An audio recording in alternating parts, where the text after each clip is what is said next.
বন্ধুরা, এর চাইতে সহজ পিঠে হয়তো আর হয় না। খুব সহজ বানানো, আর মুখে দিলেই মিলিয়ে যাবে, খেতে অসাধারণ লাগবে। তোমরা একবার বাড়িতে বানিয়ে দেখতে পারো। নমস্কার বন্ধুরা, আমি কাকুলি কিচেন হাউসে সবাইকে স্বাগত জানিয়ে প্রতিদিন তোমাদের কাছে নতুন রেসিপি নিয়ে চলে এসেছি। তো আজকে রেসিপি আশা করি তোমাদের ভালো লাগবে। আজকে আমি তোমাদের একদম নতুন ধরনের একটা পিঠা বানিয়ে দেখাবো, নরম তুলতুলে খুব সহজ পদ্ধতিতে। তো তোমরা কিভাবে করছি প্রথম থেকে দেখতে থাকো শেষ অবধি, আশা করি ভালো লাগবে। তাহলে চলো শুরু করা যাক। দেখো, এখানে 2 বাটির মতো আমি একটা বাটির মাপ করে আমি চালের গুঁড়ো নিয়েছি। এখানে আমি একটা পাত্র নিয়েছি, এই চামচের আমি 2 চামচ মতো আমি চালের গুঁড়ো রেখে দেবো তুলে। চলো নুনটা ধরিয়ে নেব।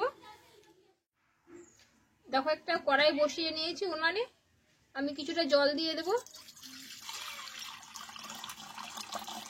জলটা একটু বেশি করে দিলাম, পরে আমি তুলে নেব।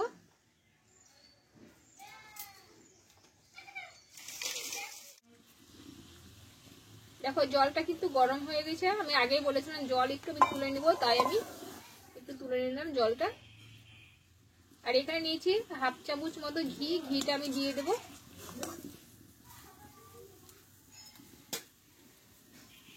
একটু ঘিটা ভালোভাবে একটু গলিয়ে নেব, জলটা একটু ভালোভাবে ফুটিয়ে নেব।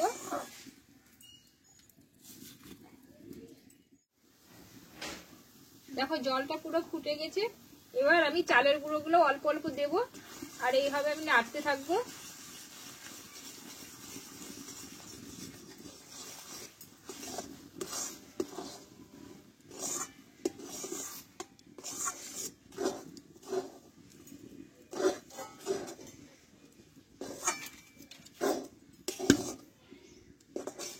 শুকনো শুকনো করে নেব আমি চালের গুঁড়োটা।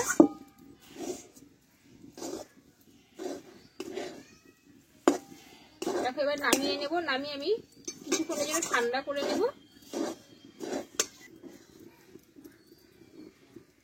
এই বড় পাত্রটাই আমি নামিয়ে নিলাম, তাহলে কি ময়দাটা আমার মাখা একটু সুবিধা হবে, যেহেতু খুব নরম করে এটা মাখতে হবে, নাহলে পিঠেটা তৈরি হবে না। দেখো, এবার চালের গুঁড়োটা যে আমি নামিয়ে নিয়েছি, এটাই ভালোভাবে হাত দিয়ে মেখে নেব। দেখো, এটা গরম অবস্থাতেই মাখতে হবে, না হলে শক্ত হয়ে যাবে। খুব নরম করে মেখে নিতে হবে। 2 থেকে 3 মিনিট মতো মেখে নেব ভালোভাবে নরম করে। দেখো, যেভাবে আমরা ময়দা মাখি সেইভাবে ঠিক ময়দাটা আমি মেখে নিয়েছি।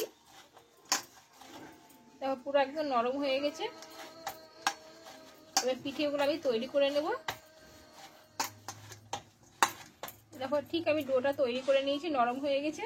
এবার আমি ঠিক এই সাইজের আমি লিচিগুলো কেটে নেব।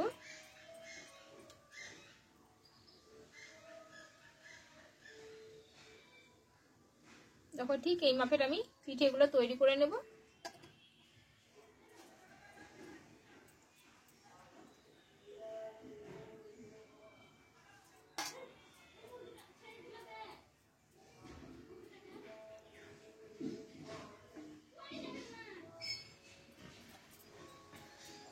দেখো, ঠিক আমি একই প্রসেসে পিঠেগুলো তৈরি করে নেব, ঠিক এক মাপের করে।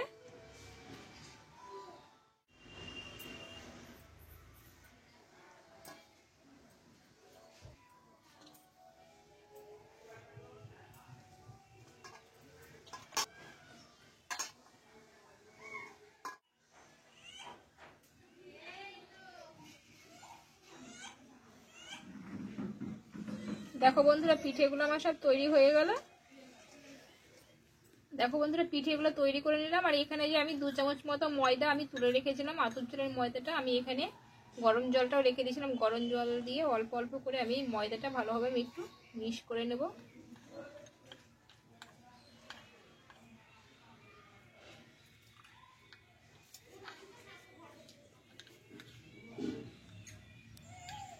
দেখো, একটু পাতলা করে নেব আমি।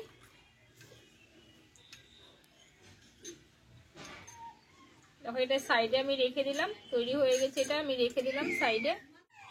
আর এখানে আমি গরুর দুধ নিয়েছি 700 গ্রাম মতো। এখানে আগে জাল করে নিয়েছিলাম, পুরো ঘন করে জাল করে নিয়েছি, তবু আমি একটু ফুটিয়ে নেব। দুধটাকে দিয়ে দিলাম কড়াইয়ে। দেখো কতটা সর পড়ে গেছে। সবটা দেবো না আমি। দেখো, দুধটা ফুটে গেছে। এবার আমি পিঠেগুলোকে ছেড়ে দেবো। দুটো করে দিয়ে দেবো।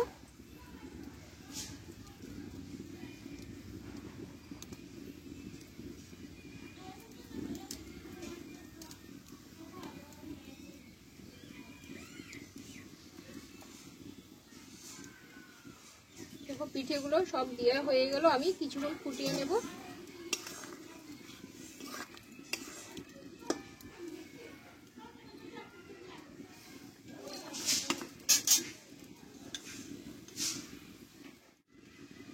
দেখো এখানে যে চালের গুঁড়োটা আমি গরম জলে পাইল করে নিয়েছিলাম, এটা আমি দিয়ে দেবো দুধের মধ্যে।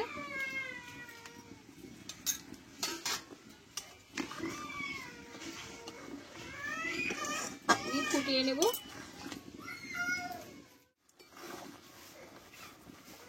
দেখো এখানে মিষ্টির জন্য কিছুটা আমি চিনি দিয়ে দেবো, একটা এলাচ দিয়ে এবার আমি 2 মিনিট মতো ভালোভাবে ফুটিয়ে নেব।